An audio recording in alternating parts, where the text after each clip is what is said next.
Education officials in Gauteng are battling to root out gangsterism in schools. The MEC Matome Chiloane went to visit Dinokaneng Secondary School, that's in Sebokeng, this week after a grade 10 pupil was stabbed to death. Let's talk about the levels of violence at Gauteng schools with Naptosa's Executive Director, Basil Manuel. A very good evening to you, Mr. Manuel. Good to have your time.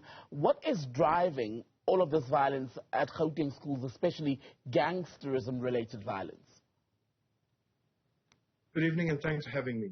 At first, it's a societal problem. It's not a school problem per se, because if your community around the school has a very high rate of violence, the schools are going to be the spillover terrain, because the very youngsters in the community are also in the schools. And so you can't just attend to the schools. You've got to go into the community.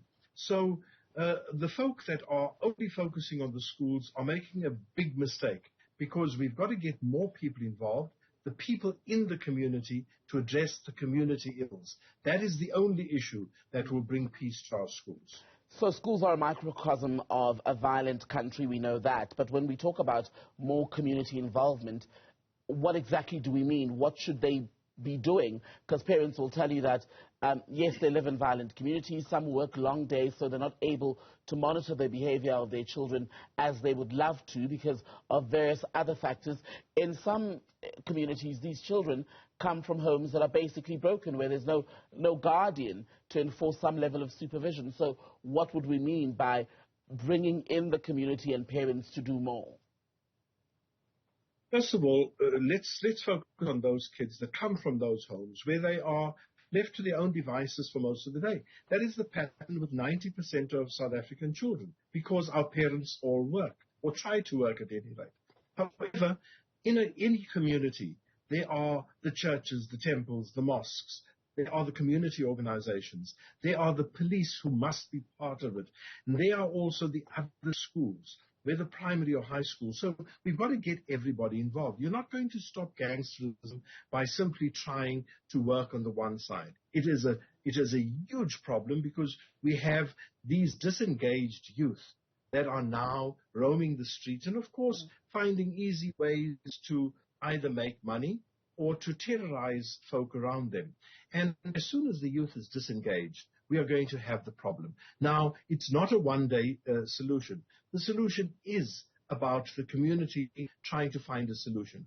And also, if the community is peaceful, it will probably attract businesses to the community. It's a vicious cycle.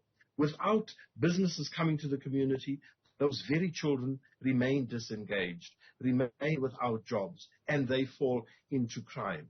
And of course, gangsterism festers in those communities. And that is why I'm saying it is not about schools alone. It's about a much broader challenge that we have to face.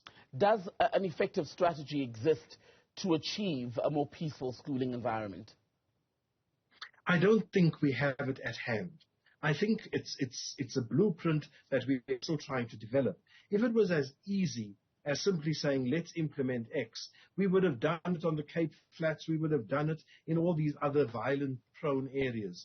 But we haven't been able to do that, because there isn't only one reason. And communities are different, and they have different pressures, and they have different solutions within themselves as well.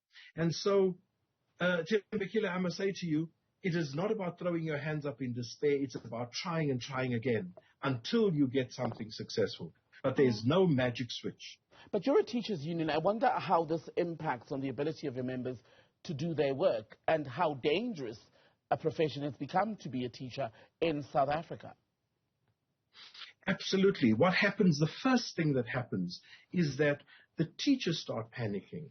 Then teachers want to actually find better places to go to.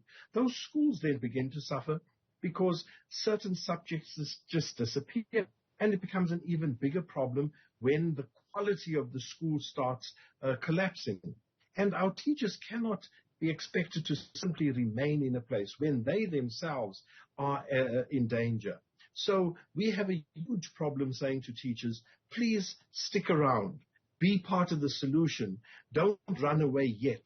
But of course, when they are being threatened, when some teachers are even assaulted and killed, how do you possibly tie them down to something like that? So as a union, we are battling to assist our teachers in staying at a place. We then try to create a safe zone in schools. And we've even approached police to say, what about dealing with the gangsterism to agree that schools must be safe zones because of the age of children, etc. It works sometimes, many times it doesn't. Mr. Basil Manuel, good to speak to you, Executive Director of the Teachers Union Naptosa, about a troubling story, levels of gangsterism and violence at schools in Gauteng.